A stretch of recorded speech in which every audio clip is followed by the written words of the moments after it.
छुट्टियों पे जाने से पहले जितना उत्साह और खुशी मन में रहती है, वो सारी की सारी घर लौटते ही छूमंतर हो जाती है।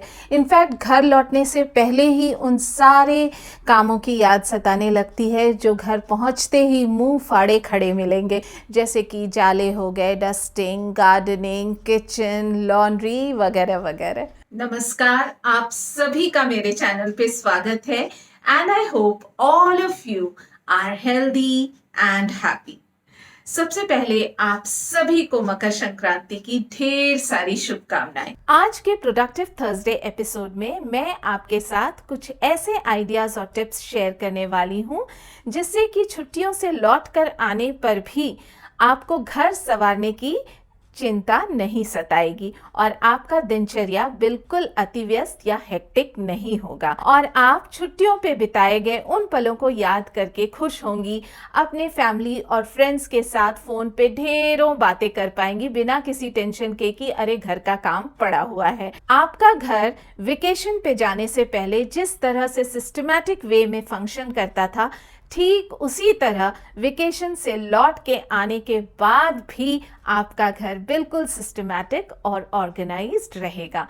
कैसे? चलिए जानते हैं, लेकिन उससे पहले चैनल को सब्सक्राइब करना ना भूलें क्योंकि ये मेरे लिए भी मोटिवेशन और एक प्रेरणा स्रोत रहता है नया नया कंटेंट बनाने के लिए। और बेल आइकन को जरूर क्लिक कीजिए ताकि कोई भी वीडियो आपसे मिस ना हो और मेरे नए वीडियो की जानकारी आपको तुरंत मिल जाया करे। तो हाँ, मैं ये कह रही थी कि एक चिंता मुक्त वेकेशन बिताने के लिए सबसे पहले एक चेकलिस्ट बनाना बहुत जरूरी होता है। So first and foremost, cleaning and dusting of the house, यानी कि घर की साफ सफाई।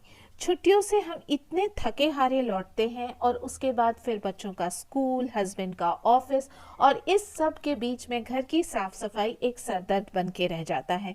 इसलिए डीप क्लीनिंग ना सही, लेकिन कुछ हद तक घर की साफ सफाई छुट्टियों पे जाने से पहले ही निपटा देना चाहिए, क्योंकि घर बंद रहने की वजह से गंदा होने का तो सवाल ही नहीं उठता और वापस लौटने पे हमें बिल्कुल साफ सुथरा घर मिलता है। सेकेंड पॉइंट है अरेंजमेंट्स फॉर योर गार्डन। घर की साफ सफाई हो गई, अब गार्डन की भी साफ सफाई हो जानी चाहिए क्योंकि ये जो पौधे होते हैं ये किसी बच्चे से कम नहीं होते हैं। ये आपके पीछे से निग्लेक्टेड ना फील करें, इस वजह से इनको साफ सुथरा कर देना अच्छा रहता है। सूखी हुई टहनी, सूखे हुए पत्ते वगैरह मैं निकाल देती हूँ, पौधों को थोड़ा खुरपी कर देती हूँ, थोड़ा उनमें खाद वगैरह डाल देती हूँ। अगर आप बागवानी का शौक रखती हैं तो ज़रूरी है कि सारे इंडोर प्लांट्स को बाहर बालकनी में या किसी खुली जगह पर रख देना चाहिए, क्योंकि कड़ी धूप की वजह से हम उन्हें अंदर कमरे में रख जाते हैं, लेकिन पौधों को छांव से ज्यादा ताजी हवा की जरूरत होती है। कड़ी धूप से वो बेशक थोड़ा मुरझा जाएंगे लेकिन मरेंगे नहीं, उन्हें फ्रेश एयर की बहुत ज्यादा जरूरत होती है। इसलिए मैं इंडोर प्लांट्स की भी साफ सफाई करके बाहर बालकनी में रख दूंगी। हाँ, ये बैम्बू प्लांट जो है इसे मैं बाहर नहीं रखूंगी, इसे मैं इंडोर ही रखूंगी क्योंकि ये बाहर के लायक नहीं है। हर एक प्लांट का अलग अलग रिक्वायरमेंट होता है, इसलिए उसके रिक्वायरमेंट के हिसाब से उसे केयर और अटेंशन चाहिए होता है। कुछ प्लांट्स को मैं इस तरह से पानी से बिल्कुल नहला देती हूँ, जी हाँ नहला देती हूँ, ताकि उनके पत्तों पे जमी हुई धूल निकल जाए और ट्रांसपिरेशन प्रॉपर हो सके। और गमले में भी मैं अच्छा खासा पानी डाल देती हूँ। खास तौर पे अगर आप छुट्टियों के लिए सर्दियों के मौसम में जा रहे हैं तो गमलों में आप एक बार पानी अगर डाल दिए अच्छे से तो ये करीब एक हफ्ता तक आराम से चलता है।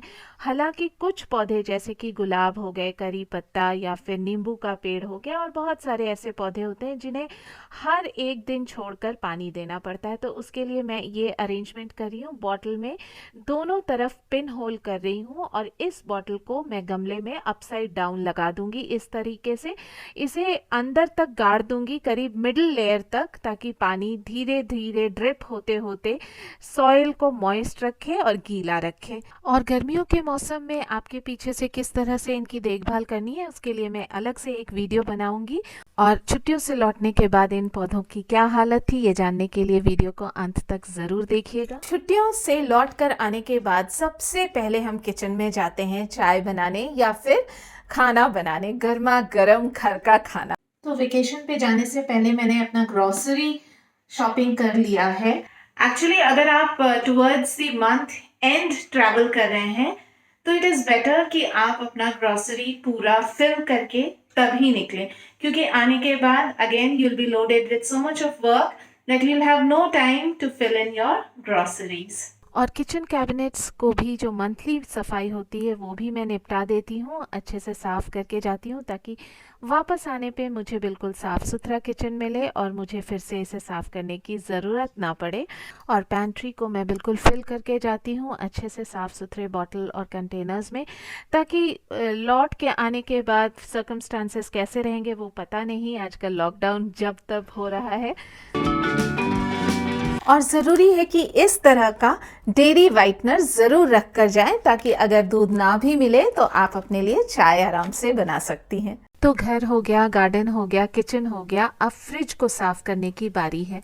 तो छुट्टियों पे जाने से पहले फ्रिज को खाली कर देना बेहतर होगा, यानी कि जो फल सब्जियां हैं, जो चीज़ें ख़राब हो सकती हैं उन्हें जाने से पहले कंज्यूम कर लेना चाहिए और फ्रिज को साफ़ कर लेना चाहिए। और फ्रीज़र में भी अगर कोई चीज़ ख़राब होने वाली है, जैसे कि ये मलाई या मक्खन, इसे मैं घी बना डालूंगी जाने से पहले ताकि उसमें कोई बदबू ना आए और लौट कर आने के बाद फ्रिज बिल्कुल फ्रेश स्मेल करे। तो कहने का मतलब ये है कि मैं छुट्टियों पे जाने से पहले ये इंश्योर कर लेती हूँ कि मेरा जो मंथली रूटीन है वो किसी भी तरह से इफेक्टेड ना हो, महीने की साफ सफाई पर कोई भी असर ना पड़े। नेक्स्ट है लॉन्ड्री। तो वेकेशन पे जाने से पहले ज़रूरी ये है कि आप अपना लॉन्ड्री क्लियर करके जाएं। वॉशिंग मशीन में मैं कोई भी कपड़ा नहीं छोड़ती हूँ, क्योंकि वापस आने के बाद एज़ इट इज़ बहुत बड़ा बंडल तैयार मिलेगा लॉन्ड्री का।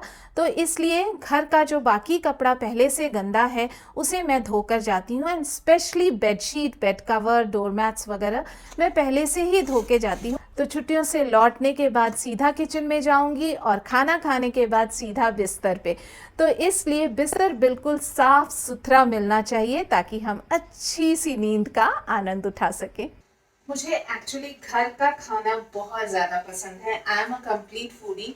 मुझे खाने का बेहद शौक है, लेकिन मैं खा नहीं पाती हूँ because of certain abdominal problems. और ख़ास तौर पे अगर आपके साथ बच्चे हैं, मेरे बच्चे तो बड़े हो गए, लेकिन जब वो छोटे थे तब भी मैं कैरी करती थी उनके हिसाब से, क्योंकि छोटे बच्चे हर तरह का या फिर हर जगह का खाना नहीं पसंद करते हैं। तो इसलिए मैं तो हमेशा वेल प्रिपेयर्ड चलती हूँ as far as food is concern.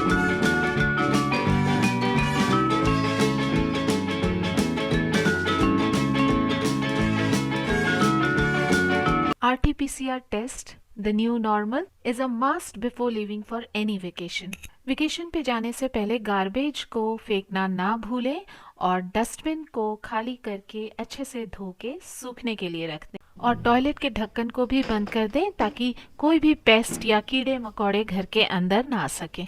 और लाइट कलर्ड फर्निशिंग को इस तरह से कवर करके जाना चाहिए ताकि आपके एब्सेंस में कीड़े मकोड़े के एक्सक्रीटा जो होते हैं वो इस पे दाग धब्बे ना लगा दे। और मेन कर्टन को हटाकर शेयर कर्टन लगा रहने दें ताकि सूरज की रोशनी आपके एब्सेंस में भी घर में प्रवेश कर सके और जर्म्स इत्यादि को रोक सके। घर के सारे इलेक्ट्रॉनिक गैजेट्स को स्विच ऑफ और अनप्लग कर देना चाहिए, जैसे कि TV, microwave oven, washing machine और गैस कनेक्शन को भी स्विच ऑफ कर देना चाहिए एक्सेप्ट फॉर रेफ्रिजरेटर। डोर्स और विंडोज को अच्छी तरह से चेक कर लें। निकलने से पहले दोबारा एक बार खिड़कियों और दरवाजों को जरूर चेक कर लें। And last but not the least, अगर आप बाय रोड ट्रैवल कर रहे हैं तो अपने कार की सर्विसिंग ज़रूर करा लें, और निकलने वाले दिन नहीं बल्कि निकलने से 2 दिन पहले कराएं, ताकि इस अंतराल में अगर कोई माइनर ग्लिचेस या कोई टेक्निकल प्रॉब्लम या क्लच या गियर रिलेटेड प्रॉब्लम हो तो समय रहते आपको उसके बारे में पता चल जाएगा and you can sort out the problem. क्योंकि सफ़र के दौरान अगर गाड़ी प्रॉब्लम क्रिएट करता है तो सारा सफ़र का मज़ा किरकिरा हो जाता है। तो इट इज़ बेटर कि आप समय रहते उस प्रॉब्लम का सल्यूशन ढूंढ लें। तो हम लोग आ चुके हैं वेकेशन से वापस। अब सबसे पहले जाकर देखूंगी मेरे प्लांट्स का क्या हालत है, तो चलिए आपको दिखाती हूँ।